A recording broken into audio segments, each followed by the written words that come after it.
तो आप लोगों ने एक्सरसाइज 1.2 क्वेश्चन नंबर 2 कंप्लीट कर लिया था। तो आज आपका क्वेश्चन नंबर 3 है। कहा गया है अभाज्य गुणनखंड विधि द्वारा पूर्णांकों के एचसीएफ और एलसीएम ज्ञात कीजिए। तो फर्स्ट पॉइंट है 12, 15 और 21। सेकेंड पॉइंट है 17, 23, 29। थर्ड पॉइंट है 8, 9 और 25। तो आप लोगों को इसमें से कौन सा क्वेश्चन पूछना है? तो क्वेश्चन नंबर सेकेंड की क्वेरी हुई है, तो क्वेश्चन नंबर सेकेंड सॉल्व करते हैं।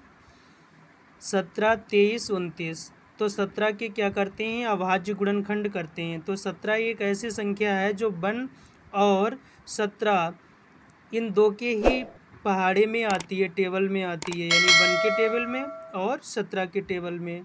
इसलिए इसके फैक्टर 1 × 17 यानी 1 और 17 ही रहेंगे। इसी प्रकार 23 है यानी 23। तो 23 भी ऐसी संख्या है जो 1 और 23 के ही टेबल में आती है, बाकी किसी की टेबल में नहीं आती है। इसलिए इसके भी फैक्टर क्या है? 1 एंड 2, 1 और 23 रहेंगे। इसी प्रकार 29 है। 29 है वो 1 और 29 के ही टेबल में आती है, क्योंकि प्राइम नंबर वो नंबर होता है जो 1 और स्वयं के टेबल में आता है, वही क्या है? प्राइम नंबर है। अब इन तीनों संख्याओं के जो फैक्टर हुए हैं उनमें से कॉमन देखता हूँ, तो कॉमन क्या है? 1 है। तो इसलिए इसका एचसीएफ कितना हो जाएगा? 1 हो जाएगा। इस टाइप से एलसीएम ज्ञात करते हैं। तो एलसीएम क्या है? एलसीएम इस प्रकार होता है कि जो कॉमन नंबर होता है उसे एक बार लिखते हैं, बाकी के जो नंबर बचे हुए होते हैं उन सबको मल्टीप्लाई में लिख लेते हैं। तो इस प्रकार से 17, 23, 29 को लिख लिया और 1 से इन सभी की मल्टीप्लाई की यानी गुणा की, तो 11,339। तो एलसीएम कितना हो गया? 11,339। क्वेश्चन कंप्लीट हो गया। नेक्स्ट जो फर्स्ट और थर्ड पार्ट है वो आप लोग खुद करेंगे। क्वेश्चन नंबर 4 है एचसीएफ 306, 657 = 9 दिया है। मतलब 306 और 657 का जो एचसीएफ है वो कितना है? 9 दिया गया है। कहा यह गया है एलसीएम 306, 657 का ज्ञात कीजिए।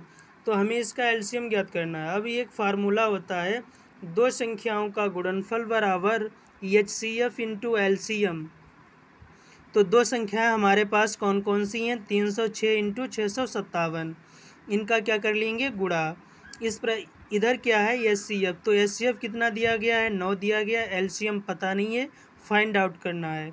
तो 306 × 657 अपनी पोजीशन पे है, और जो 9 है वो इस साइड में आया है। तो इंटू से जब नेक्स्ट साइड में जाती है डिजिट, तो वो किस में चली जाती है? डिवाइड, यानी भाग में आ गई। Equal to LCM. अब 9 से 657 को डिवाइड कर दिया तो 73 बार में डिवाइड हो गया। 306 × 73 बराबर एलसीएम। 306 और 73 की मल्टीप्लाई कर दिया तो एलसीएम आपका आ गया है 22,338। तो ये भी प्रक्रिया क्या हुई? कंप्लीट, और ये क्वेश्चन कंप्लीट हो गया। क्वेश्चन नंबर 5 की बात कर लेते हैं। क्वेश्चन नंबर 5 की बात कर लेते हैं। कहा गया है जांच कीजिए कि क्या किसी प्राकृतिक संख्या n के लिए संख्या 6n अंक 0 पर समाप्त हो सकती है।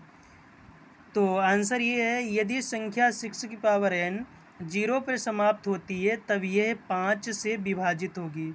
यानी किससे विभाजित होगी? 5 से विभाजित होगी। अर्थात 6n के अभाज्य गुणनखंड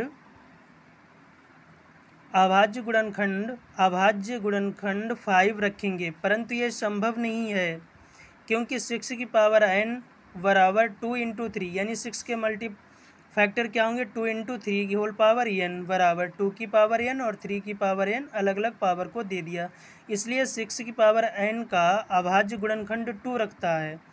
अतः 6n के गुणनखंड में कोई और दूसरा अभाज्य गुणनखंड नहीं है।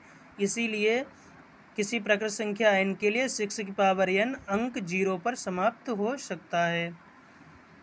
क्वेश्चन नंबर 5 कहा गया व्याख्या कीजिए कि 7 × 11 × 13 + 13 और 7 × 6 × 5 × 4 × 3 × 2 × 1 + 5 भाज्य संख्याएं क्यों हैं?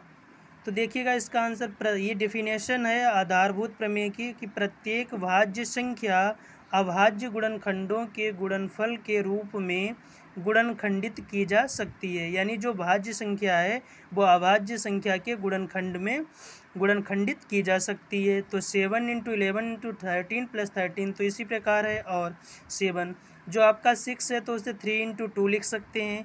जो आपका 4 है उसको 2 × 2 लिख सकते हैं। और जो 3 है उसको इस तरीके रखेंगे और 2 को भी इसी प्रकार रखेंगे। और ये 5 है और ये वाला +5 है। तो ये सब संख्याएं कैसी हो गई? भाज्य संख्याएं हो गई। भाज्य संख्या है।